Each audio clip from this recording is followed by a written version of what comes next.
Yes. We're back with another stream. We said last night we weren't sure whether we were going to stream tonight or tomorrow being Wednesday, but we realized I'm on the Big Six tomorrow night, so there's no point in kind of crossovering or doing a crossover of conversations and topics and whatnot. So we decided we'd come on tonight, have another chill stream, chat to some of you people who want to come in and ask a few questions, start some conversations. We have some kind of things we want to go over. Obviously, the main thing being the international break is now finished. Thank God, man. Thank God. I don't know where most of you are from. Maybe say it in the chat what country you're from and whether you give a shit about international football or not. But I, for one, I know Joe is the same, and I think Dara blows hot and cold when it comes to international football, but we don't really care. City is the first love. City's the passion. So thank God, essentially, it's the end of the international break. And I was really hoping this would be a stream where I would come on and say, you know, the international break's over. We have got through unscathed. There's no injuries. There's no issues. Everybody's perfectly fine. Life is good. We can move into the derby with no worries. But that has not come out to be the case. We now have, we are in a position now where we have picked up one injury, at least, I believe, of our players away on international duty.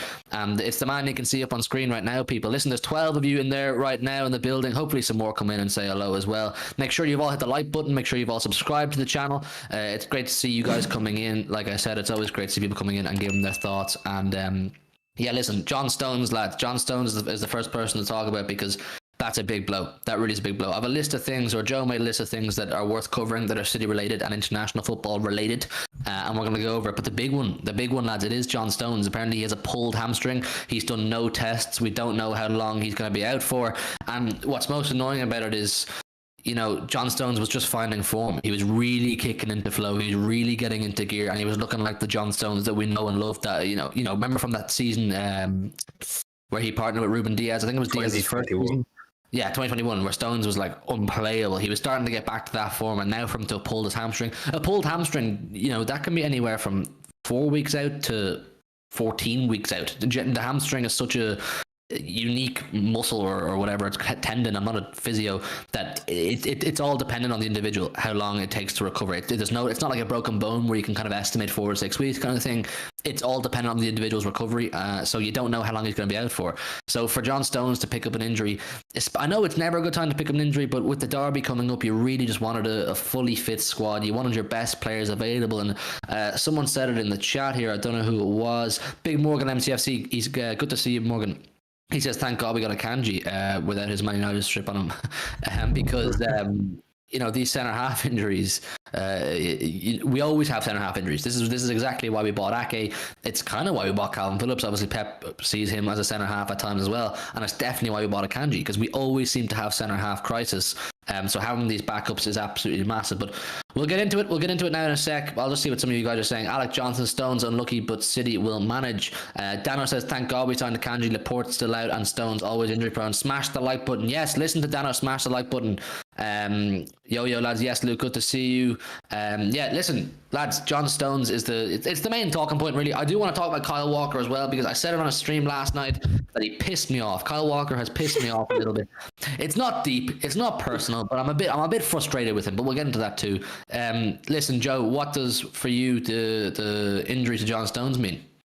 I mean, I can't say I'm totally surprised. Like, the man is a walking medical case. Like, it's not his first hamstring injury. It's definitely not going to be his last. Like, this is the main issue with John Stones. So for as good as he is, the man is always injured, which is unfortunate. But you know, we knew the risks. I'm certain he knew the risks. I don't know why he was playing against Germany, to be honest. It meant nothing. England were already relegated. So for Southgate to put out practically the same team, you know, basically overplay the players, because we know how busy the schedule is, to overplay the same players in a meaningless game. Well, I mean, it was bound to happen, really, wasn't it? It's unfortunate that it has to happen to us, but I mean, again, I echo what people are saying in the chat. Thank God for Akanji. Like, it's just great business, a bit of cover. Of course, it does raise a little bit of a question now as to the setup, considering Stones was currently operating as our right back before the break. So I don't know, does Gomez come in? Is Walker fit enough? We'll get onto him, because I know you've got some choice words on there, Kyle Walker. But in terms of Stones, like, I'm not surprised. It's something that is inevitable for me that he gets injured. It's just unfortunate. Not really much more I can say. I think the point that you make about the hamstring injury being more about the individual in terms of the length of time out, we know he's got a history of this. Like, knowing John Stones, it's going to be possibly like 8 weeks. Like, it could be close to sort of World Cup time before he's back. Like, that's how bad it can be. But yeah, look, listen, Revel. Me? Revel. Microphone. Me? Static. Oh, what? Stop. Oh, thank God. Anyway, technical issues. I'll keep rambling while he comes back. But Stones, man, unfortunate. I think Laporte is close, but in terms of the derby, it's just stupid to throw him back in after no football. Like, so I think it will be Diaz and Akanji for that. Of course, content will come on that soon. But in terms of Stones, like, I don't know what more I can say. The man is just constantly injured. You just got to play him while you can because he is just so good. But at the same time, it's just when he gets injured, it is usually for quite a while. We are, like you said, and I think everybody's in agreement with, we're just so lucky we signed Akanji, and we're so lucky that Akanji is one of the few players that we've ever said or been able to say about a Pep signing that has fit in pretty quickly, or at least has settled in pretty quickly. It hasn't been a struggle for him to get used to our system. It looks like it's been fairly seamless for Akanji. Now, granted, he's not had any massive tests. He's only had one Premier League game against Wolves. Looked very good on that game. Made a few perfectly timed challenges that people would consider possibly penalty, worrying kind of challenges. You could easily give away a penalty, but he timed them perfectly and got what he wanted out of it. And then in the Champions League, it looked good too. So we're just lucky we have a player like that who we can kind of go, we're not worried about throwing him in overly anyway. But obviously, we would have preferred a Diaz Stones for this Man United game on Sunday, because whether we like it or not, United do now have an attacking threat. They do have an attacking threat. And like I said, we will get into the derby content closer to the time, but the reality is they do have players like Anthony now, who apparently is a good player. Can't say I've seen much of him. We know Rashford's finding form under Ten Hag. So, you'd want your strongest back four, but that's football for you, people. That's football, you know what I mean? You won't always have your best team, and I don't know whether they pick up any injuries. The plan is, sorry people, just to give you a heads up, Saeed has agreed to come onto the channel on Thursday, so we will have a Man United fan, a Man United representative coming on Thursday, so keep an eye out for what time on Thursday that we'll be doing that stream with Saeed. So it'll be great to get an update from him as to what the Man United camp is looking like. We'll have a bit of a laugh, we'll have a bit of chat about the game, and that's the plan for Thursday anyway. But listen, with us, the defence, it's a shame with Stones, and you're right, Joe, the fact that he's had previous hamstring problems, it does mean it'll probably be longer. I mean, if it's your first hamstring problem, you can probably kind of ride the wave and get some good physio and get over it in 3, 4, maybe 5 weeks. But if it's a recurring hamstring injury, that just means fatigue. That just means the guy needs to put his feet up and do nothing for 8, 9 weeks potentially, and that's annoying. That's really annoying. And we still know, even regardless of whether he plays for us over the next 7, 8 weeks, Southgate will still pick him for the World Cup. And then what happens if he picks something up for the World Cup and he misses the second half of our season? It just looks very ominous for John Stones, and it's such a shame because he was really finding form. He scored that screamer against Dortmund. He played really well in the other games around that period as well. It's just annoying, man. It's really annoying, and it's something with Stones that's been happening for 2 or 3 years now. Every single season for a number of years, Stones has picked up a long-term injury, and it seems to generally be on his hamstring. So I don't know, is that something to take into account in the transfer window next summer? I'm not saying sell him, but is it something to take into account? Do we need another centre half? My guess is Nathan Ake will probably get off next summer. I have a feeling he'll want to go somewhere where he's guaranteed full or Premier League or starting 11 at least every single week, whatever. So I don't know, is it something to bear in mind? Because like I said, every 2 or 3 years now, John Stones. Rebel, John Stones, man, it's an annoying one. I'm one of the biggest John Stones enjoyers on this platform, some might say, right? Seeing him play in that match last night was really, really worrying, even to start with. Seeing that he is playing against Germany was worrying because, again, they weren't going to get through. They were already legally relegated, and it meant nothing in the grand scheme of things. And I actually saw the injury. It came from nowhere. He stepped over the halfway line and just went. It's a pain in the bollocks, really, to be honest with you. Like, those internationals, like, I hate that agency. That agency takes a lot of bollocks. But seeing those players get injured in such meaningless games pisses me off. But I think I have to take a positive out of this in the sense that this opens the door for Akanji to come in and take a place. It opens the door for Ake to come in and take a place. Again, Joe asked the question of, will Walker be fit to play right back? I don't know. Me personally, I'm leaning more towards Cancelo on the right, Ake on the left. The two boys of Akanji and Diaz in the middle. I think that would be perfect. I think that should be the way we go about it at the minute. But I don't know. We've got so many injury-prone players now at that centre-half position. We just couldn't afford to pick one up now. Laporte being out, Stones being out. Diaz, who over the last year has been pretty kind of iffy when it comes to being fit. It doesn't bode well, but I'm still very, I'm still pretty excited to see how Akanji really fits in now this weekend. To be honest with you, I think this is going to be a real litmus test for him. Yeah, and I have confidence in Akanji. I have full confidence in him. And I think the fact that Akanji has Ruben Diaz beside him, who, in fairness to Diaz, he's found form recently. Diaz has looked very good recently, so having him beside Akanji, it's only going to help Akanji. But this is the first big test for Akanji. I think it means that he will start. The Stones injury means he will start. And what's most annoying about it is, you touched on it there briefly, is that England game meant nothing. Well, your mic's gone absolute madman. That England game meant nothing. You know what I mean? They're relegated from their Nations League division, or however that system works. They're relegated from that. Southgate was literally just putting out his strongest players to save himself because he's under criticism for not scoring against whoever they played a couple of days before. I don't pay much attention to it. I just basically look at the final result and make sure there's no injury marks beside our players, and it's just annoying because the game meant nothing. It was just selfish. It's selfish from Southgate, and I can understand why he's doing it because it's his own career kind of thing. But I'm kind of going, fuck's sake. And the next player that I want to talk about is kind of linked to this, is playing Kyle Walker. Kyle Walker's been injured for us for a number of weeks now, and then he turns up last night playing for England. I'm kind of going, where the fuck's this come from? Why weren't you fit for us against Wolves and Dortmund kind of thing? And I get that he's at an age, Kyle Walker, where he probably feels he doesn't have a huge amount of time left in playing in football in general at the highest level, but definitely at international level he probably feels that.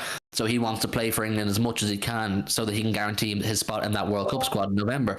But I'm still kind of going, fuck's sake. Similar to what I said about John Stones. What if Kyle Walker picked up another injury now on the World Cup, and that affects our second half of the season? I'm just thinking long term here, people. We could be looking at a situation where Kyle Walker overexhausts himself playing for England because he feels his international career is coming towards an end or at a tail end, and that affects our second half of the season. Likewise with John Stones. John Stones is essentially not going to play for us again, in my opinion, before Christmas or until the new year, because by the time he's recovered from his injury or he's fit again, bang, he's off on the plane to Qatar.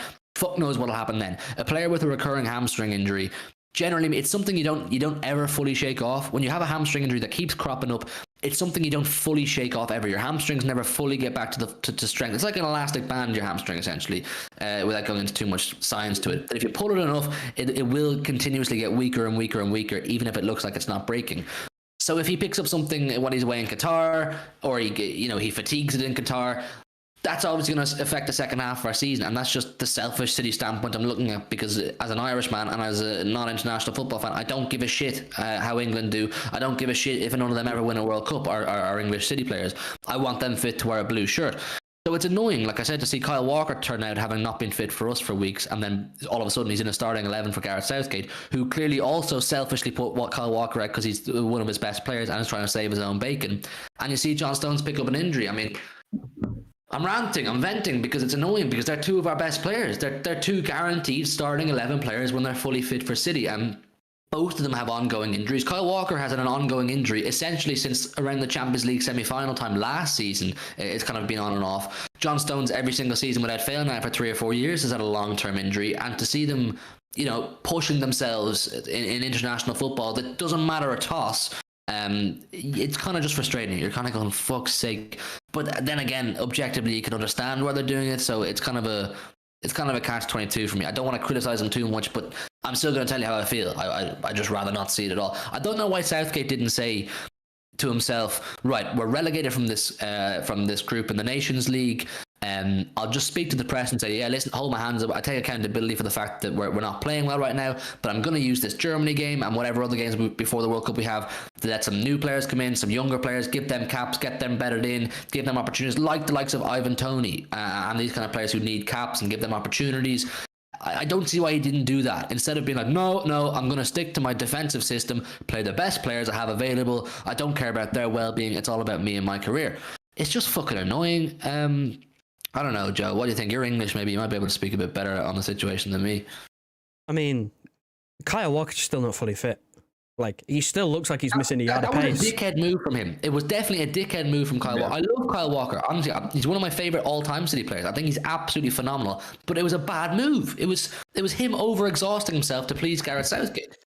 He's not fully fit. He was still looking like he was missing a yard of pace. Like, he's still recovering. He's got an ankle injury that, by all accounts, is going to affect his pace, and he's going to, essentially, if he carries on playing, going to catch up with him in his career. So, like, I understand, like, his want to play international football, because with the amount of right backs that England have, he knows that his time is very limited, and if he probably does want to win an international tournament with England, just as a little personal thing. He probably wants to do that, but at the same time, like, he's been sat on the bench for the last couple of games at City because he's recovering from an injury, and now he's starting again for England, and then coming off the bench as first choice. I mean, Gareth Southgate's calling up Tomori, he's a title winner. He's a Serie A title winner, and he's not bringing him on. He's bringing on Kyle Walker to play centre half instead. It's so backwards. I don't understand what quite goes on, but like you said, he's trying to save himself. He's trying to save his job.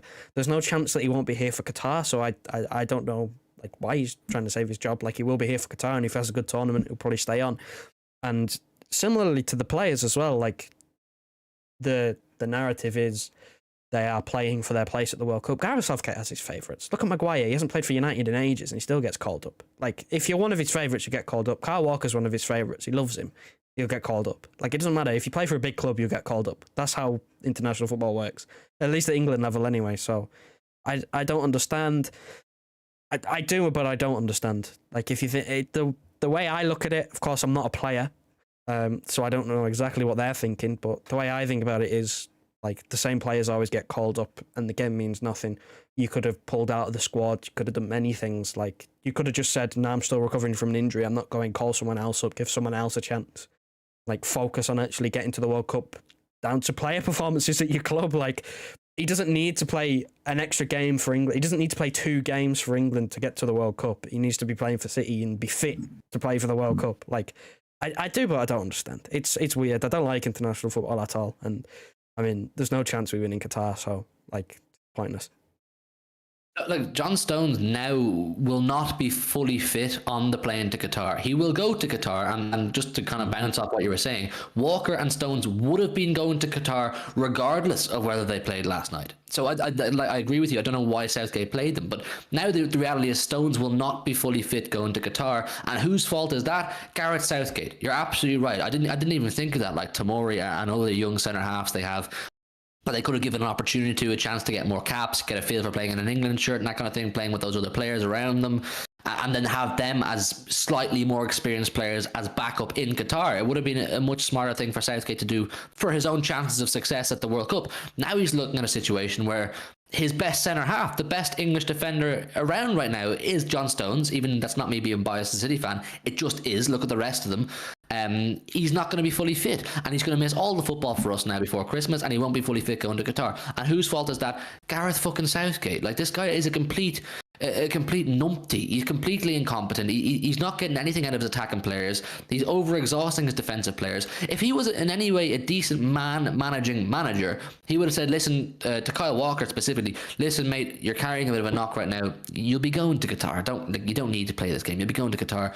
Go back to Manchester, do some rehab, get fit. You don't need to be with us right now. Instead, no, for his own selfish reason, just because he wanted to get something out of that game against Germany, he goes and puts these lads out. And, you know, rival fans, if you're looking at the stream, will go, oh, it's just these City fans giving out because their players got injured. But it's perfectly understandable. And if there's one thing about Pep that I never understood and I wish he would have done more of, is take a leaf out of, say, Alex Ferguson's book and what Klopp does and what Wenger did. Is on an international break like this, where friendlies are coming up, essentially glorified friendlies, Nations League, but back then they were just friendlies, they used to just say to their players, nah, you're injured, you're not going.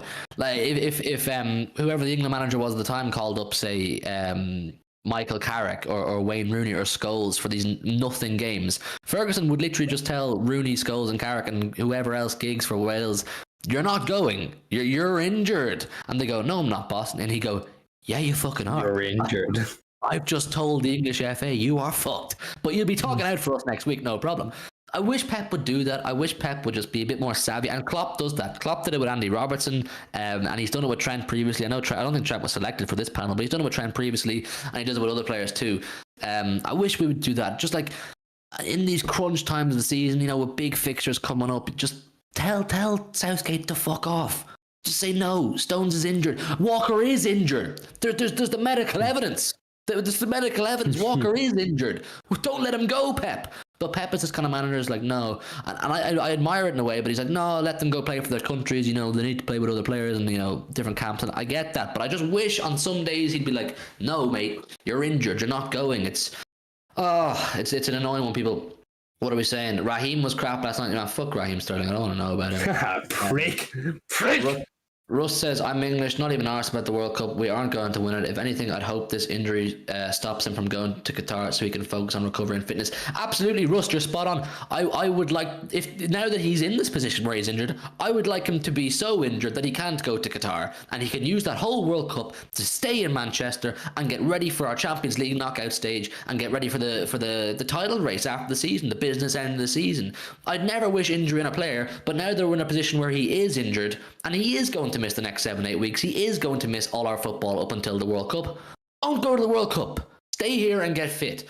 But the reality is he will be on that plane. There's no fucking way Southgate does not take John Stones and Kyle Walker to Qatar. They're too valuable. I mean, you're then looking at a situation where the most experienced centre half they have is Harry fucking Maguire, and that's not a fucking position you want to be in as an Englishman. But it's interesting that you say that, Russ, that you don't care about the World Cup, because I think you're probably one of plenty of people in terms of English followers right now. They don't really care about the World Cup. They're finding it hard to get excited because it seems to be I know we're talking about England a lot here because that's where the two lads are from, but it seems to be a lot of the English fans just aren't enjoying this whole Southgate ball thing. I don't know, Joe, maybe you're a bit more in tune with it than me.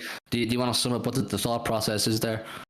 I mean, I don't really want to go too much in detail on Southgate because I could be here all night describing the man and the way he plays and stuff like that. But the bottom line is he's trying to cover up for our weakness instead of trying to play to our strengths.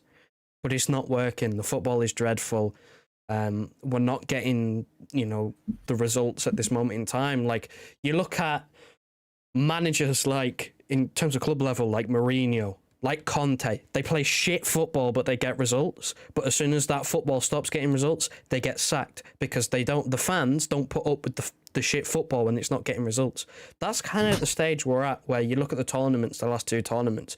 Yeah, he's done well in quoted comments. He's got to a semi-final and a final back-to-back, but the football's been dreadful. Certain players just aren't clicking with the way that he's playing. He's got his favourites that will never get dropped, despite the fact how they are just playing awfully. And now the wheels are starting to fall off, essentially. The football is no longer getting results, and it's still boring. If you watch, which I do sometimes reluctantly, whenever we go 1-0 down in a game, we look infinitely better because we start attacking, and then you see our strengths come out. Our strengths finally, players get released when we go 1-0 down because we're chasing a game. I don't know why we don't do that from the start, and I think that's sort of the point that everyone's getting at. He's playing a back five with two defensive midfielders when he's got all the attacking talent in the world, essentially. And the football is reactive. It's not proactive. It's dreadfully boring. But it got results, but now it's not getting results. It's kind of like, that's where people are starting to now go, we just need something else. We need new ideas. We need to freshen it up. If he's not going to change it, then we need to change him. I think that's the point. He's sort of stuck in his old defensive ways, thinking it'll still work, but it's not working. And that's why everyone's sort of getting sick of it. I mean, I've been sick of it for a while, but that's the main thing. We're not utilising the players. He's not getting the best out of the players that he's got. Alex says Southgate picks Slabhead and Maguire. Fuck's sake, said enough. And that's the thing. Like, how on earth has Harry Maguire got into that squad? And playing ahead of the likes of Tomori, who's absolutely smashing it for AC Milan right now. When Maguire doesn't even play for his own club, it just makes no sense. Like you said yourself, Southgate has his favourites. And the thing with, I know we're talking about England too much, and I don't particularly care, but just to give my 2 pence on it. The thing with England is, yeah, they got to the World Cup semi-final. They had a relatively easy run on that. Like, let's be real, it was an easy enough run to get there. And then in the Euros, it was another easy enough run, bar maybe the Germany game. But they also played at home for pretty well every single game in the competition. Like, there's a lot of things went their way, and a lot of things went in favour of Southgate. And you're right, the wheels are kind of just falling off now that things aren't going his way. He's kind of getting exposed a little bit for the fraud he really is, Southgate. Like, he has frauded his way to being where he is, and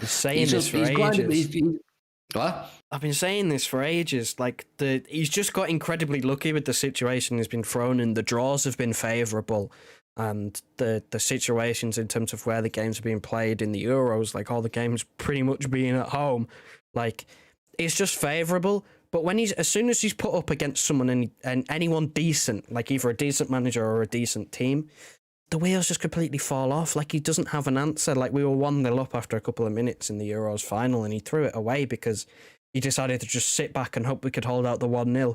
Croatia in the World Cup, like, I don't know what happened. He got tactically outclassed. Like, he's just incredibly lucky, and I think it blinded people at first with, you know, the results actually being decent and actually being like, oh, we're actually playing all right. We're getting to the latter stages, but I think people are seeing past that now. The fact that it's just not very good. Stacey says, great channel, boys. Love from Melbourne. Yes, Stacey, an Australian viewer. That's absolutely crazy, man. Great to see you, Stacey. Yeah. Appreciate the love, Stacey. Great to see you. Thank you so much. And then you got Kerwin from the Caribbean, obviously. So great to see people from all around the world tuning in to watch us. We appreciate all of you so much. Honestly, I always say this.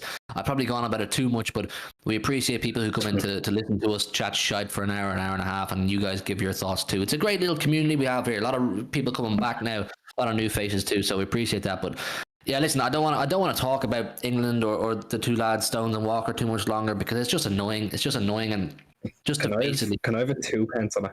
Can I have a 2 pence on it? I just want to say one little thing first. Is that I don't usually care about England. I don't usually care about international football.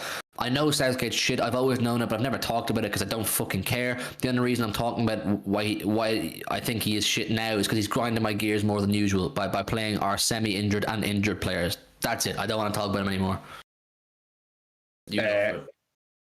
Gareth Southgate could have pissed away 3 of those games, or 2 of those games around this break and not been sacked. Is literally the last 2 games for the World Cup. He was in no danger of getting sacked, right?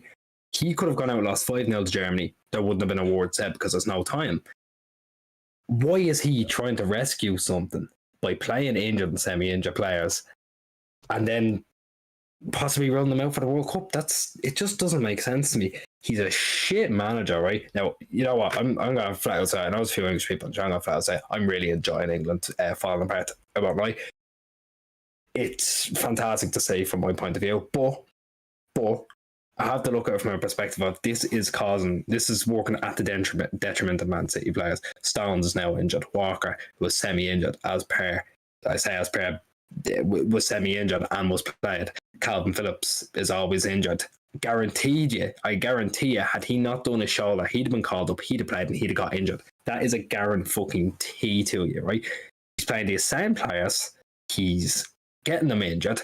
Fucking, like you two said, Tomori sat there rotting on the sideline. He's been England's second best centre half over the last 2 years. He won Serie A. He's very clearly very committed. He's over there learning Italian.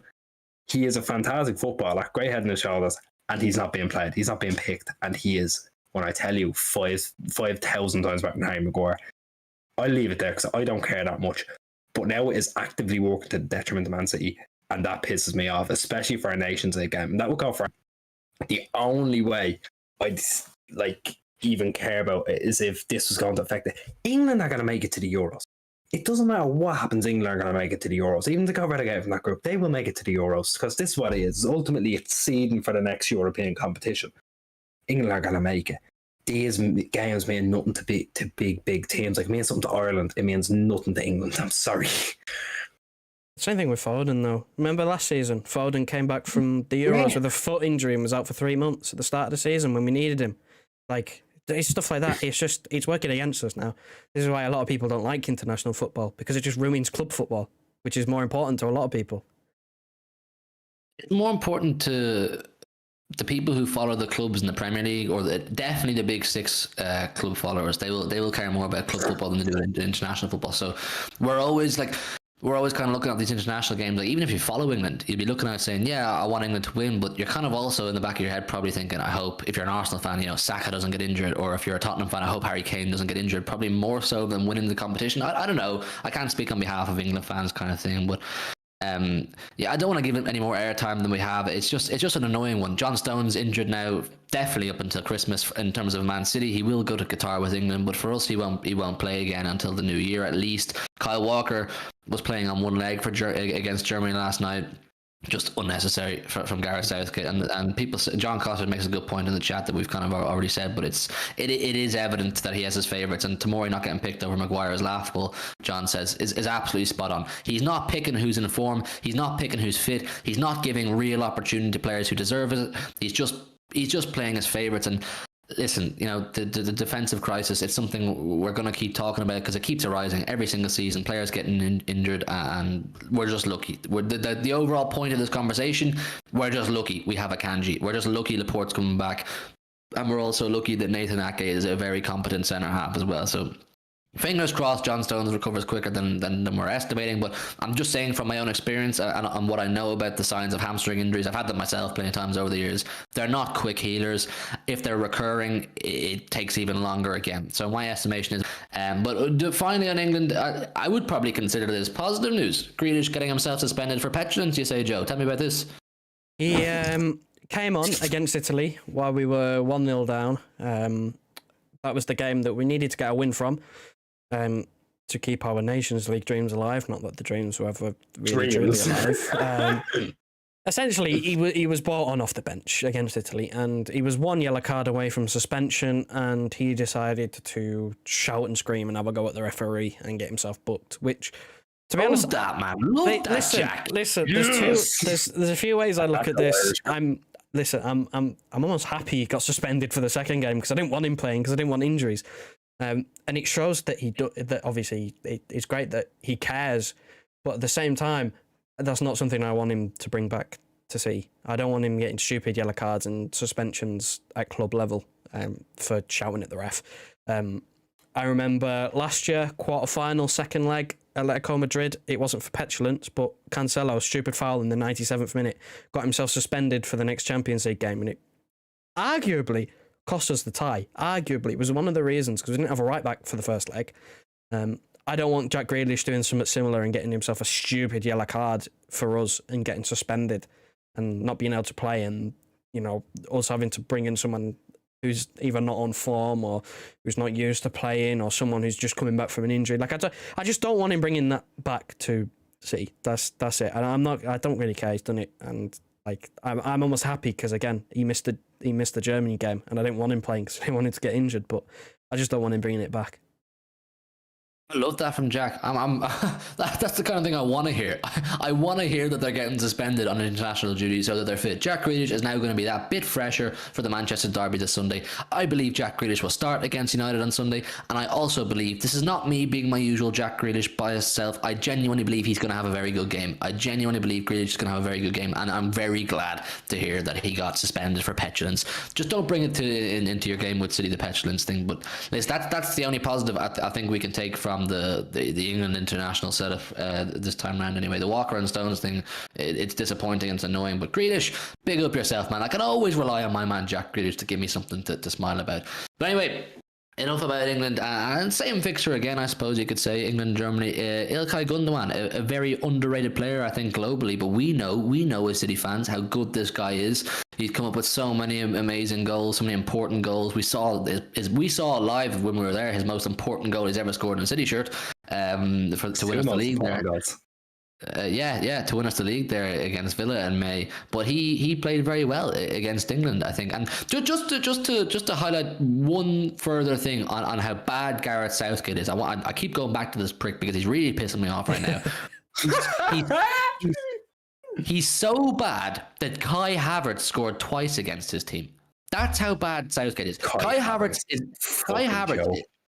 Kai Havertz is one of the worst finishers I've ever seen play for a Big Six football club in England. He is not a finisher, and he bagged not one but two against a Gareth Southgate defence. A guy who sets up in extremely defensive fashion anyway. One of the worst finishers I've ever seen is scoring two against him. So fuck that guy, man. Fuck Gareth Southgate. But yeah, listen, Ilkay Gundogan, lads. What are you thinking? He's had a good international break. And he's fit. Yeah, I'm rubbing off on you. He's not going off to Southgate. Fuck Southgate. Don't support Thing him. is, you know what's mad, yeah? We call Joe fucking crazy for this. Back in the year, back when they were actually doing well in the Euros. Now, I think deep down we did always know that Gareth Southgate was a piece of shit, right? But this is after coming off the back of a semi-final appearance and a third place playoff win and a Euro final loss, which he did cost him, I might say. But Joe was there calling for the cunt's head halfway through the tournament. And we were sat there saying, you're fucking crazy. Joe was an OG Gareth Southgate hater. He preyed upon his downfall. And you know what? I respect the hatred. So keep going, my son. What did you say, Joe? Yeah, I did get called crazy. It was on one of our old podcasts, I'm pretty sure we did a... Don't go back and listen to them. I'm sorry, don't go back. Don't. But yeah, I did get called away crazy. From any content stay away from any content that goes back further than a year ago. I did get called crazy. Yeah, any pre proper training in Adobe, just stay away from that, right? Yeah. Just like, keep up with the recent stuff. Turn the notifications on. Be with us for the future. Yeah. Like everything. Go back to every video, like it, and share them. It doesn't matter if it's from 3 weeks ago and it means absolutely nothing. Share the Wolves review, right? Yeah, just enjoy the current content. But listen, Southgate, go fuck yourself. Gundogan, keep doing it. Yes. 2018. Rust, we weren't around in 2018, man. The channel didn't exist in 2018, so you won't get back that far. But you can go back and look at the old ones if you want for a laugh and see what it looked like at the beginning. On the defense situation actually as well, Akanji, who we spoke about, we're glad he's around and we have him right now. He absolutely smashed it, according to the notes Joe gave me here, playing on against Spain. He got a goal and an assist, lads, in a 2-1 win over Spain. This guy's good. He's a good footballer. 15 million quid we paid for this player, right? He's so... Now, again, the main part of his performance where his attacking output, but from what I've seen of him in the City shirt, he is strong on the ball. He's strong physically, defensively wise. He's a stalwart. His ball playing ability is unbelievable. He's got a great turn of pace, and he's got some fantastic hair and a Caribbean accent to boot. So you know what? Very good at maths. He's also very good at maths. A human calculator. Manuel Akanji. Manuel a calculator, you could call him. Or Manuel I can defend well, Angie. He is right. Slowly turning into... I tell you what, if he doesn't end up nicking a starting spot, he could end up just being a cult hero, but a fantastic fucking cult hero at that. I am in love with him. He's good enough. He's good enough. He is good enough to get a starting spot. He is fantastic. What do you think, Joe? I mean, with Stones being injured, we presume for a while, and Laporte, I don't know when he's going to get a chance to come in, considering big games coming up. You can't just throw him in. And the fact that Akanji's been playing well, both club and country, that, yeah, he could really nail down the starting spot. I mean, it's his to lose, essentially. Like, if he doesn't take this opportunity somehow, then, I mean, Ake is always there as well. Like, it's not like it's a free ride. He still has to be on his game, but from what we've seen, he's more than capable. And I'm glad we signed him. I think the Romano stuff came out there, I think it was this morning, about how close Ronaldo was to happening and United being close to signing players that we ended up getting. And Akanji was one of them. He could have signed for United, but we went and got him. And thank fuck we did, because, I mean, we need him right now. And I don't want United improving, do I? So, look, I'm glad we got him. And a goal and an assist. I mean, against Spain. Like, it's not in the notes, but I don't know what Luis Enrique is doing not playing Rodri. I know he played tonight, but it's fraudulent. But, like, yeah. Incredible, Akanji! What a piece of business. We love a little steal at the moment. A bit of Sergio Gomez, a bit of Akanji, Alvarez. Them three, those three, they cost us absolute peanuts. They cost us like those three cost about as much as one, decent player like nowadays. So incredible business once again, and I'm expecting big things. I think I was labelled an Akanji hater when we first signed him because I was labelling him as 4th and 5th choice centre half. You were right to. I was right to, and I still think I am right to label him as that when everyone's fit. However, not everyone isn't fit, so he now essentially is second choice. You just have to tip your hat really to everybody who's pulling the strings on the transfer front, aren't you? Like they just keep pulling in these masterclass signings that for little money. Huh? We've got Alvarez, right? We've got Alvarez for 17 million, 15 to 17 million, wasn't it? 21 in the end, I think. Right, we got 21 million, right? We've got Akanji for 15 million. That is 36 million. And we got Sergio Gomez for about what? 12 million, if even. I think it was 8 million. It wasn't 8, it was double digits at least. It was double digits, right? Either way. We have paid just over for 3 good squad players what Nottingham Forest paid for Morgan Gibbs. Morgan Gibbs shy, if you may. There you go. That's the quick maths done for you people. We are good in the transfer market. But yeah, listen, with Akanji, you're right. If he can prove himself to be consistently competent and consistently good enough, which he's done so far, but we also have to put ourselves back and realize that he hasn't played a huge amount. But what he has done, he's done very well. But this is a big test for him. He will start against United now. We know he will start against United, and you best believe Ten Hag will set up his attackers to target Akanji's side of the pitch because he's never played in this fixture before. He's never played at this level, essentially, with this intensity required and the concentration required of a Manchester derby. Where a derby form goes out the window. It always does, regardless of how good one team is or how good the other team is or how bad one of them is. It goes out the window. So Ten Hag will target Akanji's side 100% to try and get at him and view him as the weak link because we know Diaz is good enough. So if Akanji can put in a masterclass against United and put in a few more good performances, keep the Champions League consistency and basically just keep the ship steady, keep the defensive line looking solid and not leaking or making any calamities, it is going to be hard to shift him. When Stones does ultimately come back, it'll be hard to shift Akanji. Laporte is on his way back right now. He's close to it. Obviously, he's back in training and whatnot. I don't think he'll play against United. He might be on the bench for if a disaster does happen and Akanji completely crumbles. But Akanji, if he starts playing well and consistently plays well week in, week out, he will be hard to switch. He'll be hard to take out. And that's what we want. We want the healthy competition. We want players in these situations who can come in and do a job because we can't rely on the fitness of Diaz and Stones all the time. Obviously, our two best centre-halves, arguably, over the last couple of years. We can't rely on both of them to be simultaneously fit all the time. Because the reality is they're not. One of Stones, Diaz and Laporte, if not two of them, are always injured. So having this guy Akanji, if he can prove his fitness to be a long-term thing, if he can prove he's injury-free for a long time, or he can remain injury-free for a long time, it just adds to how much of a bargain it was. 15 million for this guy, a 27-year-old with heaps of experience at a very high level and a very mature, accomplished player. I've got high hopes. I agree with Joe. I've got high hopes and high expectations for Akanji. Rust says, times have changed. We used to have to overpay for players because clubs knew we had money and weren't as attractive. Like Hugh said last night, our pulling power is now immense. Though exactly, we're now in a position where players actively really want to come to us. They will put pressure on their clubs to make the transfer happen. Whereas, back in the days of where we were trying to sign Robinho and even Kaka. Later on than that, Kaka, we were having to offer million. Yeah, we were having to offer crazy money even for that time just to get these transfers to even be considered a reality.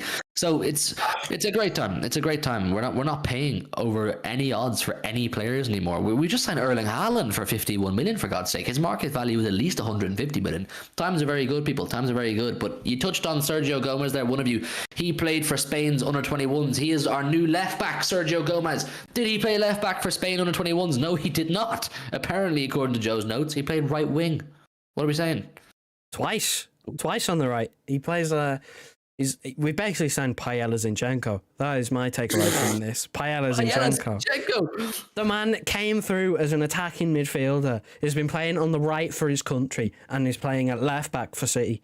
Like, what is going on? Like, I'm not going to pretend to try and understand why or how or anything at this point, but I mean, it just proves his versatility. Pep loves a versatile player. I don't ever see him playing on the wing for City. Like, he's not going to play there. But, I mean, at least he's playing. Like, he's not really getting much of a look in at City at the moment. I don't know why. I think he should be getting a bit more of a look in. I think, what was the game? Was it Sevilla away where he started? It was really, really, really, really good. And then obviously Spurs game got postponed, and we haven't seen him again since. So I don't know what the thing is there. He probably won't be thrown in against United because that is a massive game. I don't know whether I'd particularly want that. What? Can you imagine if Pep does something completely crazy against United on Sunday, and the team sheet comes out on the right-hand side? No Foden, no Mahrez, no Bernardo. It's Sergio Gomez. Sergio Gomez will be better than Mahrez. Can I add? Sergio Gomez, Haaland, and Jack Grealish front three. Listen, who says no? Me. No. Excuse me. No. It'll be Gomez. Then you play a false nine with I've Gundogan sitting in false nine. Then Grealish on the left. Double pivot of Phillips, who's come out of retirement, and Rodri. Come out of retirement. Raheem Sterling's coming out playing left back. He signed a loan to Christmas to come and play false nine for us and missed the target about 8 times. Wow. Yeah, I'm actually looking forward to it because he never scores against United, and we don't actually have to deal with that anymore because he's never scored against United in his career. So. Do you remember when we could have won the league and he turned up with his shoes on the wrong feet? I don't even want to think about those times anymore. Sergio Gomez, back on the topic. The man's playing right wing for under 21s. He's not even a full Spanish international yet. Obviously, they have a few players, but I mean, I think he got an assist in the game. I think it was today that he played game number 2. He got an assist from the right wing. Like, that's actually mental. We signed a left back who's playing on the right for his country. Like, what is going on? Again, Pep loves a versatile player. Proves that. I think he said it in a post-match interview that he's willing to play whatever role the manager gives him. Like, he's willing to do whatever he needs for the team, which. It's a very good thing to have, someone who's willing to turn out in any role that, needs filling. And I'm sure he will be called upon this season, maybe later on when the squad is running maybe a bit more thin, because we don't know what's going to happen at the World Cup. I mean, we keep going back to it. You're never going to be able to escape it until it's done. But he might be called upon, and I have confidence in him. I've seen him once, and he's very, very good. Sergio Gomez is better than Jordi Alba. He should be getting called up to that Spanish squad. Because do you know why? It's not even just that he's so good. Jordi Alba's just that fucking shit that Gomez should be getting called up. I might be a bit biased. But you know what? I'm actually more than happy he's not getting called up. It means he's not getting intense minutes, which means he's not going to end up injured because we have enough injuries as is.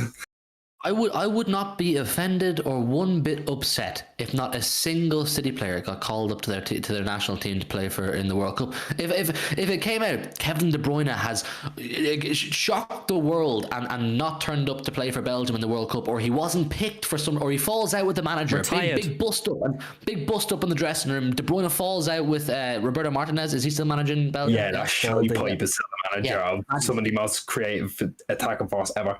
Bust up in the dressing room. They have a punch up. They're boxing the head off each other, yeah? Martinez says, "You're not coming to Qatar." And Kev goes, let me talk. And they fall out, yeah? And Martinez doesn't bring him to Qatar. I would go, oh no.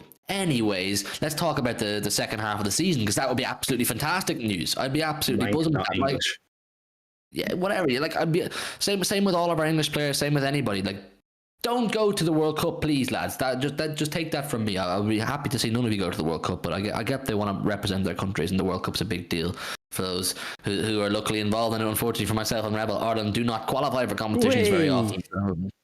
Shut up, Joe, man. You've got Gareth Southgate. I'd rather be us. Listen, you boycotted Qatar, fair play. Yeah, that's it. That's what Ireland did, right? Ireland did not qualify. You saw the football we played tonight. We did not qualify. We boycott. We have some morals about ourselves. We're not turning up and playing at 5. Fuck you and your country, Joe. Right? Sorry, your country's football team. I take that back. Yeah, fuck you and your country's football team. You fucking Gareth Southgate, waistcoat wearing, dirtbag playing Kyle Walker on half a leg and John Stones on another half. Come on, Ireland. Are you done? I do not echo anything Rebel just said. He speaks on behalf of himself. Big up all of our English people. But, come on, Ireland. Yeah. Fuck Gareth Southgate though. Ederson was an unused sub.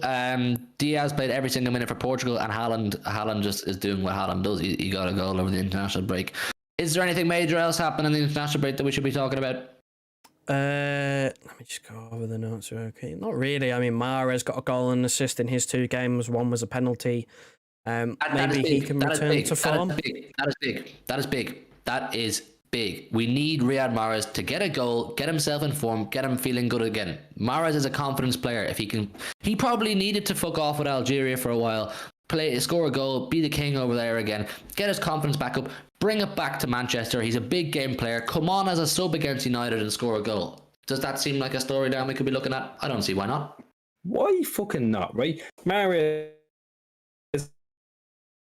has been out, I'm actually going to say he has been out in the cold. Mahrez has been out in the cold since the start of the season. He's not picked up form. I do think this could genuinely be, maybe not a turning point, but I echo what you're saying, that this could be the point where it's like, right, he was the main man for Algeria over the last 2 weeks.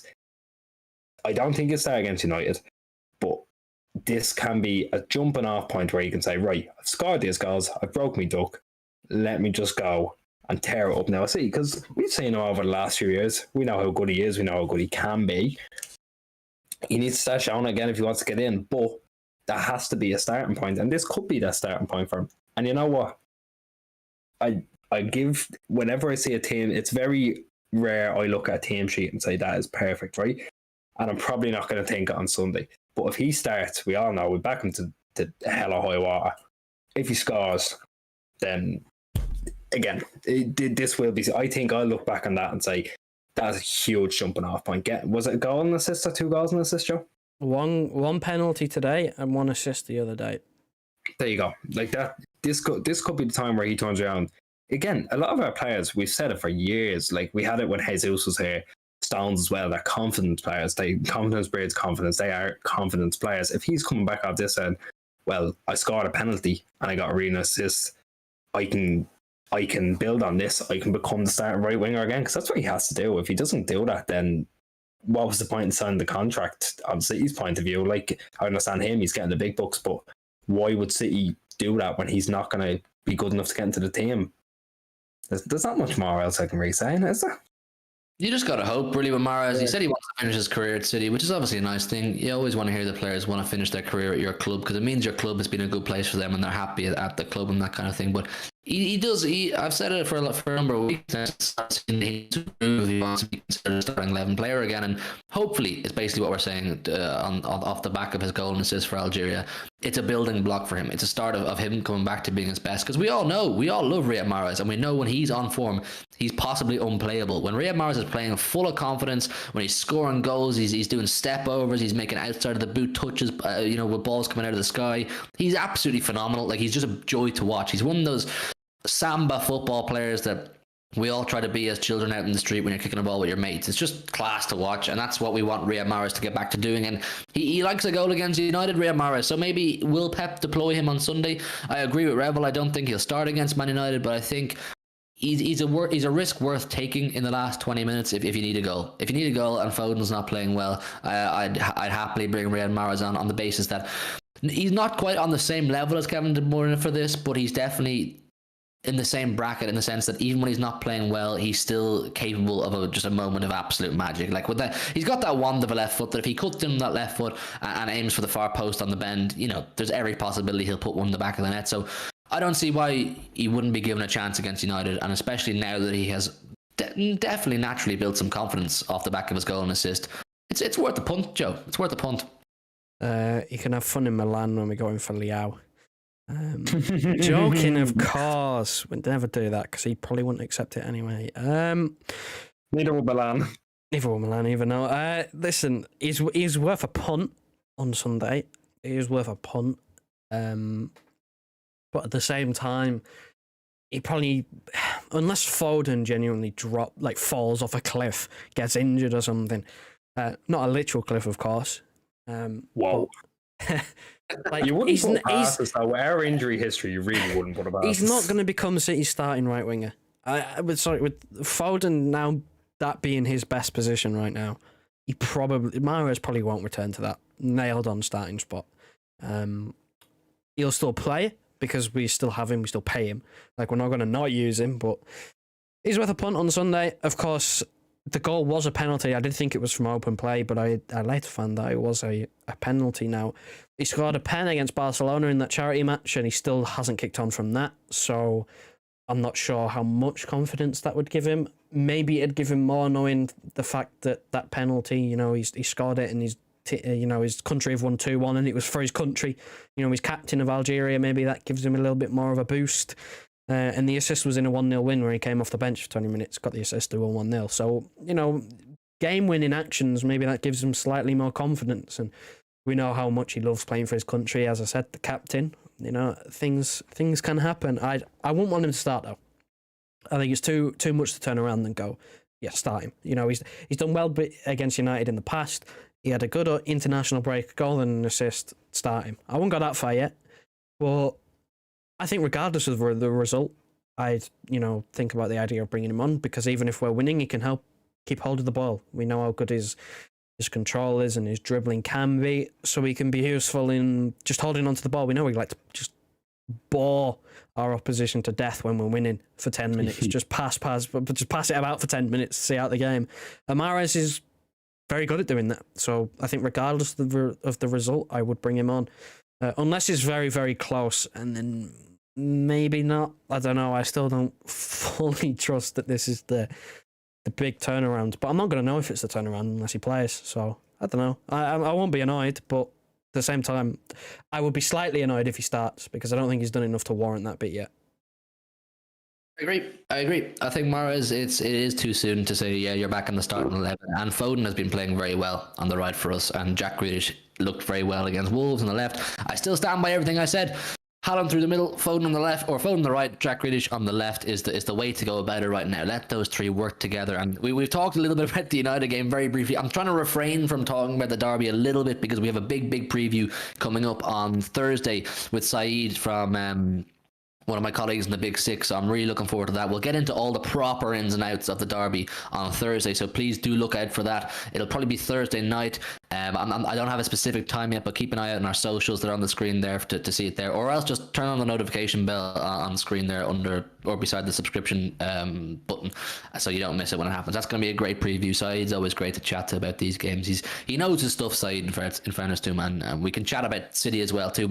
And then we'll probably do a more City specifically orientated stream as well on either Friday or Saturday. So there's loads of derby talk to come, so that's why I'm holding back from getting into it right now. I can see Alec and Russ talking about it, and some people have done previously. You're all raring to get chatting about the Manchester derby, and I fully understand that. I am too. Trust me, people, I have so much to say about this game on Sunday, but I'm really holding back because there's content to come. I want to save it. I want to save the good topics and the talking points. I don't want to say it all too soon and then have nothing to talk about when it comes to Thursday, or else be repeating myself. You know how it is. And also, I'll do a big preview tomorrow night on the Big Six with Saeed and the rest of the other Big Six lads. But in terms of tonight, we just wanted to have a bit of a chat, a bit of a chill one, chat about the international game. I know we got a bit hot-headed or a bit heated about the Southgate situation and the England situation. No, you did.